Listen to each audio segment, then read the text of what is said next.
The rain fell hard on the old country road as Sarah clutched her torn jacket closer to her body. Her left eye was swollen shut, and dried blood stained the corner of her mouth. Every step hurt, but she kept walking. Behind her, somewhere in the darkness, Marcus was probably looking for her. She had finally done it. After 3 years of his fists and cruel words, she had escaped. Her bare feet were cut and bleeding from running through the woods. The small bag in her hand held everything she owned, now $23. Her grandmother's ring and a faded photograph of her parents. The rest of her life had been left behind in that house of horror. Sarah had no plan, no place to go. Her family lived 2 states away, and Marcus had made sure she had no friends left. He had slowly cut her off from everyone who cared about her. "You don't need anyone but me," he used to say, right before his hand would connect with her face. The road stretched endlessly ahead. Streetlights were few and far between in this rural area. Sarah had been walking for hours since she slipped. Out the back door, while Marcus was passed out drunk on the couch, she knew he would wake up angry. And his anger was something she never wanted to face again. Lightning flashed across the sky, followed by thunder that made her jump. The storm was getting worse, and she needed shelter. In the distance, she could see the dark outline of buildings. She got closer. She realized it was an old farm. Most of the windows in the farmhouse were dark, but there was a large barn that looked sturdy enough to keep the rain out. Sarah's hand shook as she approached the barn. She had never stolen anything in her life, but sleeping in someone's barn, without permission, felt like stealing. Still, she had no choice. The alternative was sleeping in the rain, and in her condition, that might kill her. The barn door was heavy, but it wasn't locked. Sarah slipped inside and immediately felt relief as the sound of rain became muffled. The barn smelled of hay and horses. She could hear animals moving around in the darkness, but they seemed calm. Moonlight filtered through small windows, giving her just enough light to see. She found a corner filled with clean hay and carefully lowered herself down. Every muscle in her body ached. The hay was soft and dry, better than the bed she had shared with Marcus. At least here, she didn't have to worry about being hit while she slept. Sarah pulled her jacket tighter and tried to stop shivering. She was safe for now, but what would happen in the morning? The farmer would probably find her and call the police. Maybe that wouldn't be so bad, at least in jail. Marcus couldn't reach her. As exhaustion overtook her, Sarah's eyes grew heavy. 4. The first time in months, she felt something close to peace. The sounds of the storm outside and the gentle movements of the animals around her created a strange kind of lullaby. She was free, even if she didn't know what freedom would bring her. Just before she fell asleep, Sarah whispered a prayer she hadn't said since childhood. "Please, God, help me find a way. I can't go back to him. I'd rather die than go back." The words hung in the air of the old barn as sleep finally claimed her broken body and wounded spirit. Sarah woke to the sound of footsteps and a man's voice talking softly to the horses. Panic shot through her body like electricity. She had been discovered. Her heart pounded so hard she was sure the stranger could hear it from across the barn. "Easy. There, Belle.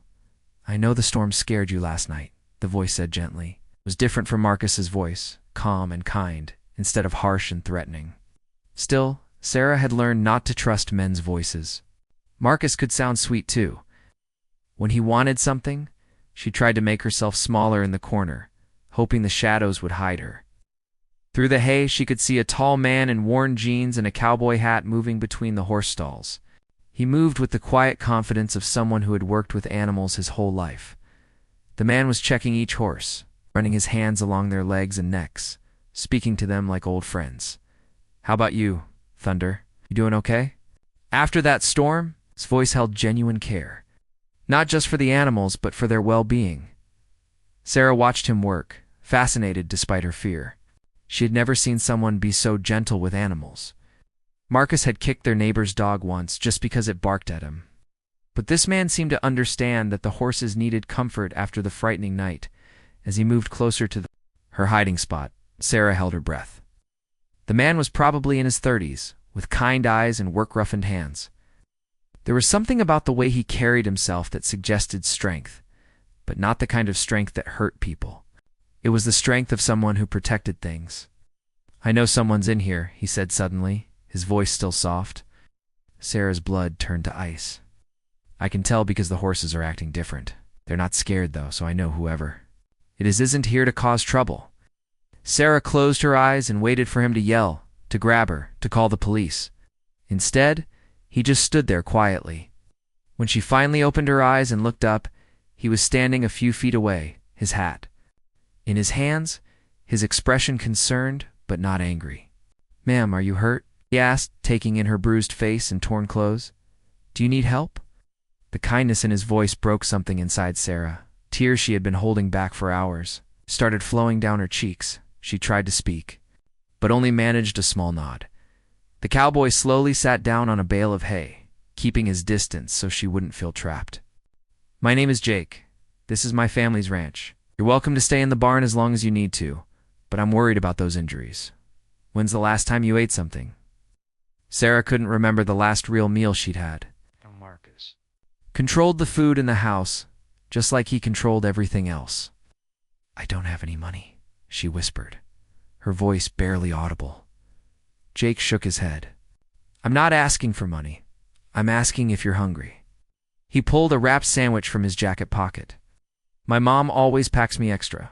She says a man needs proper food to do a proper day's work." He set the sandwich on a hay bale between them and backed away. "Take your time. I've got work to do, but I'll be around if you need anything. There's a water spigot by the back door and there's a bathroom in the small building next to the barn. It's not much, but it's clean." Sarah stared at the sandwich as if it might disappear.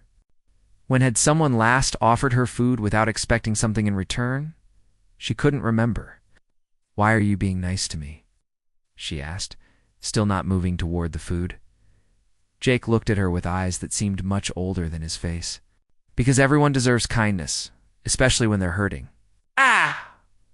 "And ma'am, it's clear you've been hurt enough." 3 days passed, and Sarah remained in the barn. Jake kept his word, bringing her food twice a day and never asking questions she wasn't ready to answer. He would work around her, talking to his horses, and sometimes sharing stories about the ranch.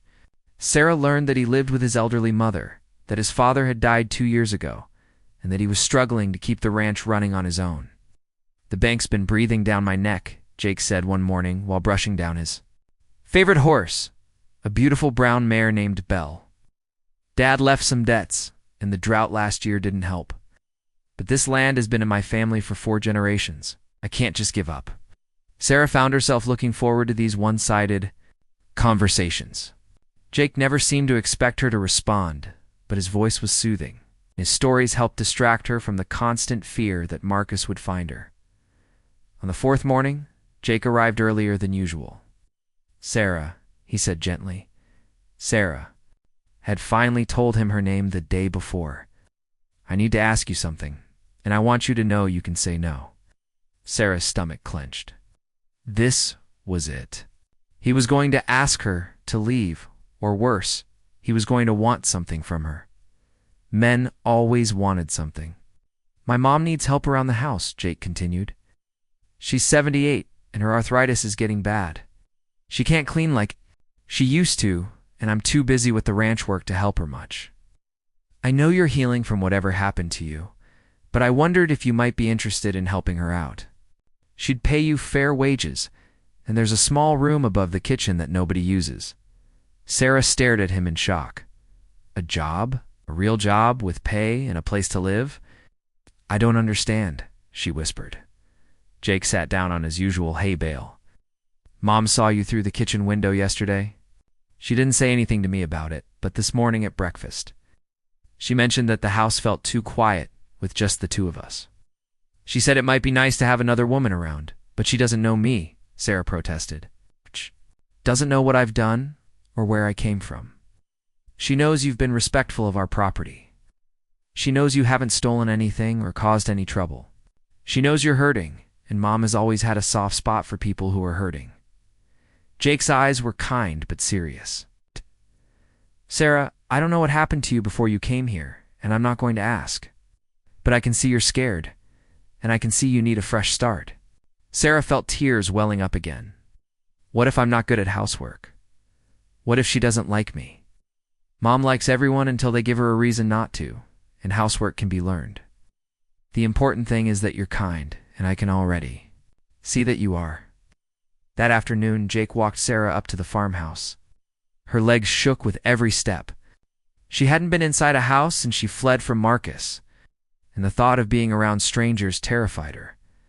The farmhouse was old, but well-maintained, with a wraparound porch and flower boxes under every window.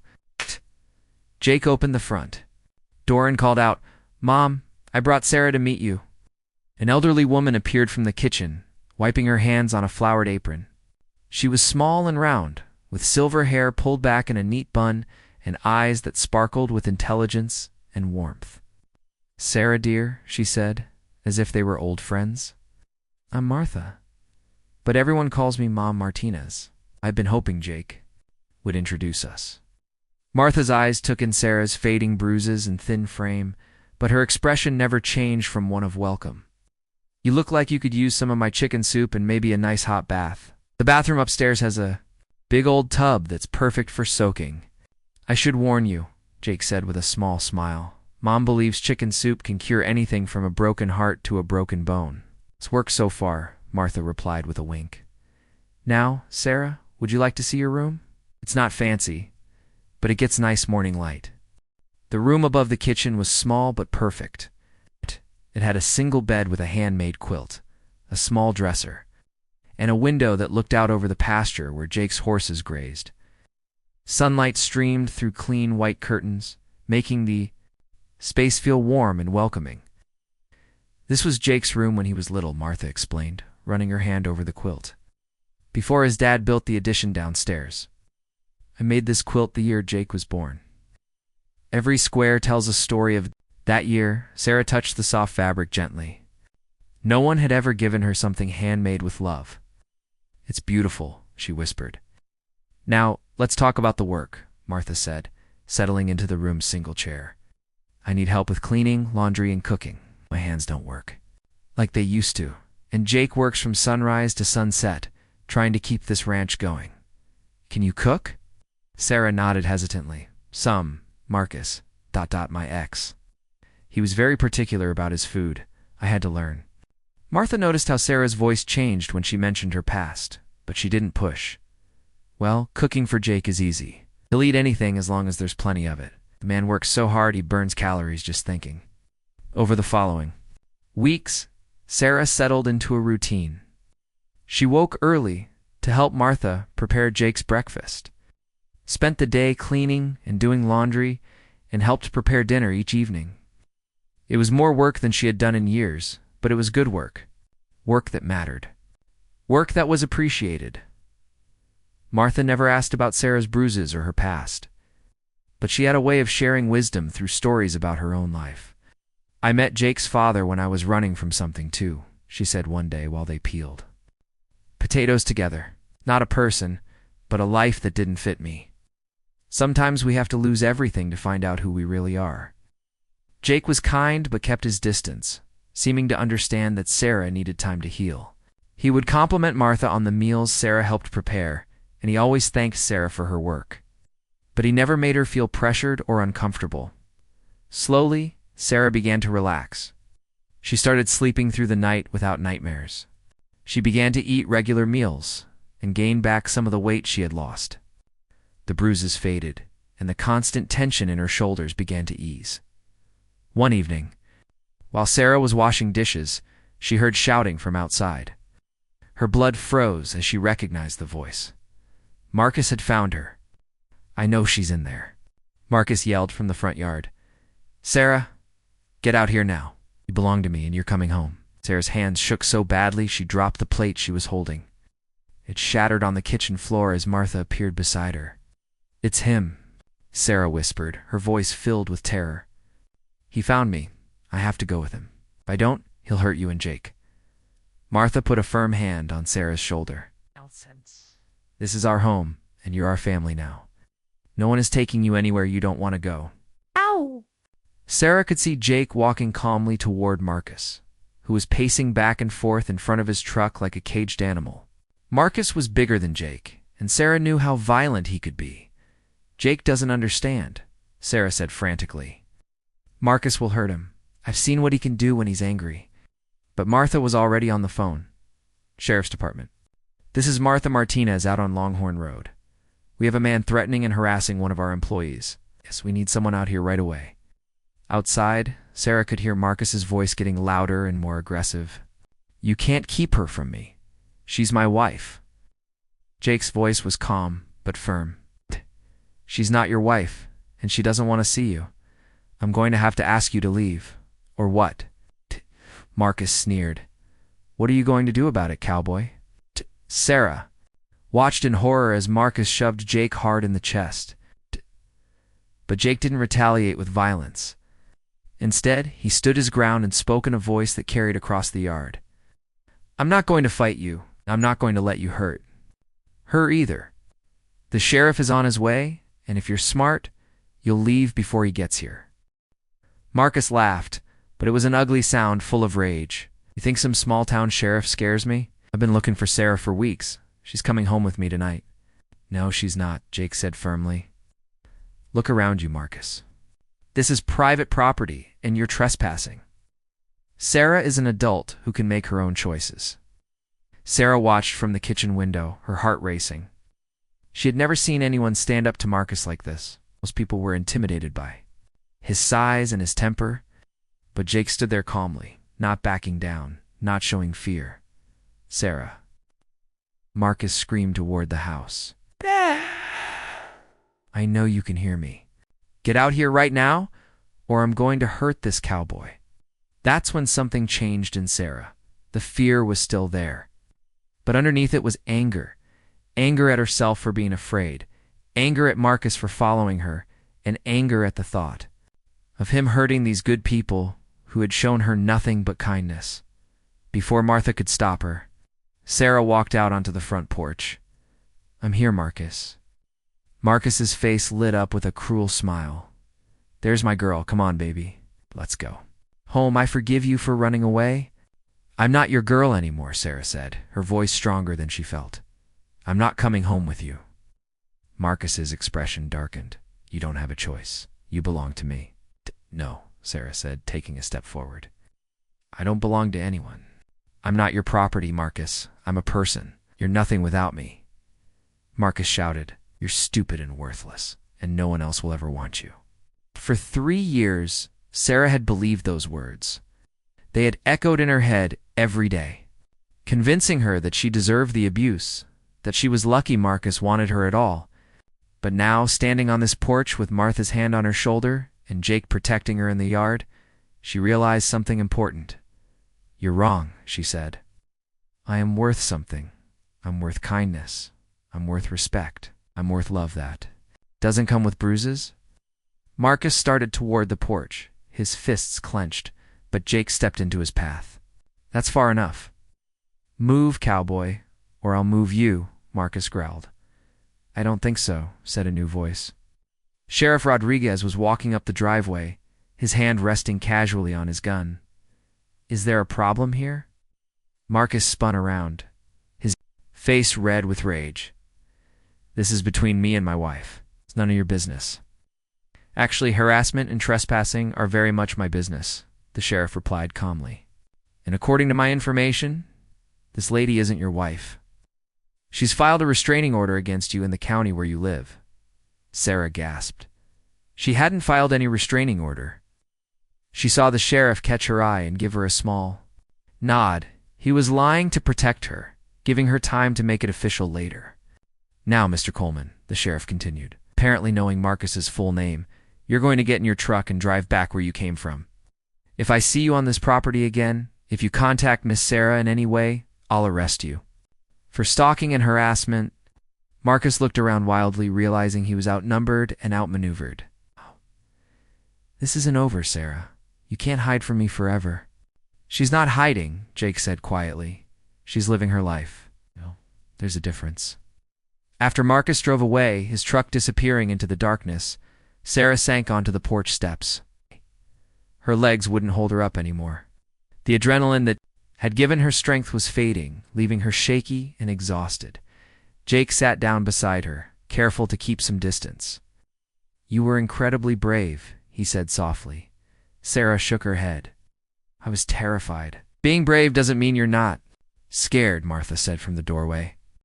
"It means you do the right thing even when you are scared." Sheriff Rodriguez came over to them, his expression kind but serious. "Sarah, I need you to know that man is going to keep coming after you unless you make it legal."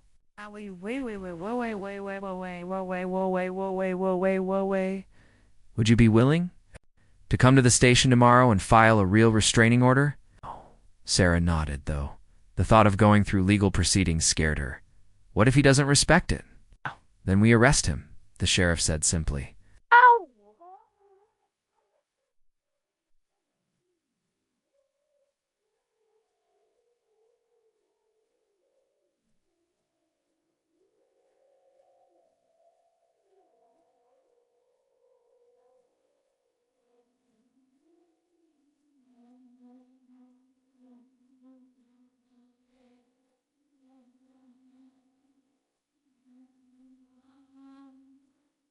Side now. 6 months later, Sarah stood in the kitchen of the Martinez farmhouse, preparing Sunday dinner. The restraining order had held and Marcus had eventually stopped trying to contact her. She had heard through mutual acquaintances that he had moved to another state, perhaps realizing that Sarah was no longer the broken, frightened woman he could control. The kitchen smelled of roast beef and fresh bread. Sarah had become an excellent cook under Martha's patient guidance. She took pride in preparing meals for the family that had become her own. Yes, family. That's what they were now, though none of them had ever said it out loud. "Smells wonderful." "In here," Jake said, coming in from the barn with dirt on his boots and hay in his hair. He looked tired, but content. The ranch was doing better now. Sarah's help around the house had freed up Martha to handle the books and manage the business side of the operation, while Jake focused on the animals and the land. "Wash up," Sarah said with mock sternness. "Dinner's almost ready." Jake grinned. "Yes, ma'am." It had taken months for Sarah to be comfortable with their teasing and casual conversation, but now these interactions felt natural. As they gathered around the old wooden table, Martha said grace. "Lord, thank you for this food, for this home, and for bringing Sarah to us when we all needed each other most." During dinner, Jake cleared his throat nervously. "I have something I want to ask you both," he said, looking first at his mother, then at Sarah. Martha raised an eyebrow. "Well, don't keep us in suspense. The Hendersons want to sell their property next to ours. It's a good piece of land, and it would give us room to expand the operation. But I can't do it alone." Looked directly at Sarah. "I was wondering if you might be interested in becoming a partner in the ranch." Sarah nearly choked on her water. "A partner?" "Jake, I don't know anything about ranching. You know about hard work? You know about caring for things?" "Not giving up when things get tough," Jake replied. "Those are the most important qualifications for ranching." Martha was smiling broadly. "I think it's a wonderful idea. This place needs young blood, and Sarah, you've brought life back to this. Old house?" "I don't have any money to invest," Sarah protested. "You've already invested something more valuable than money," Jake said. "You've invested yourself. You've made this place a real home again." Sarah looked around the dining room where she had shared hundreds of meals with these people who had saved her life simply by showing her kindness. The room was filled with warmth and laughter and the kind of love she had never thought she deserved. "What would I have to do?" she asked quietly. Jake's face lit up. "Learn the business. Help me make decisions. Maybe handle the financial side with Mom. Eventually, we could expand into boarding horses or offering riding lessons. The possibilities are endless." That evening, Sarah sat on the front porch watching the sunset paint the sky in shades of orange and pink. The horses were grazing peacefully in the pasture, and she could hear Jake and Martha discussing plans for the expansion. A year ago, she had been a broken woman hiding in a barn, afraid of her own shadow. Now she was being offered a chance to build something meaningful with people who valued her, not for what she could give them, but for who she was becoming. She thought about the scared woman who had fled into the storm that night. That woman had been looking for shelter, but she had found so much more. She had found purpose, family, and most importantly, herself. Jake came out onto the porch and sat beside her. "Penny, for your thoughts?" "I was just thinking about that first night," Sarah said. "When I was hiding in your barn, I prayed for help. I never imagined the answer would look like this." "Sometimes the best answers come in ways we don't expect," Jake said softly. "Mom always says God helps those who help themselves, but sometimes he sends other people to do the helping." Sarah smiled. "I never properly thanked you, for not calling the police that first morning, for giving me a chance." "You don't need to thank me," Jake replied. "You saved us too, Sarah. This place was dying before you came. Now it feels alive again." As the stars began to appear in the darkening sky, Sarah made her decision. "Yes," she said suddenly. "Is what?" "Yes, I want to be your partner. I want to help you build something here." Jake's smile was brighter than the emerging stars. "Partners, then." "Partners," Sarah agreed, and for the first time in her life, the future looked full of hope instead of fear. The woman who had once run from abuse and taken refuge in a barn had found something she never expected to find, a place where she belonged. People who valued her, and the strength to build a new life from the ashes of the old one.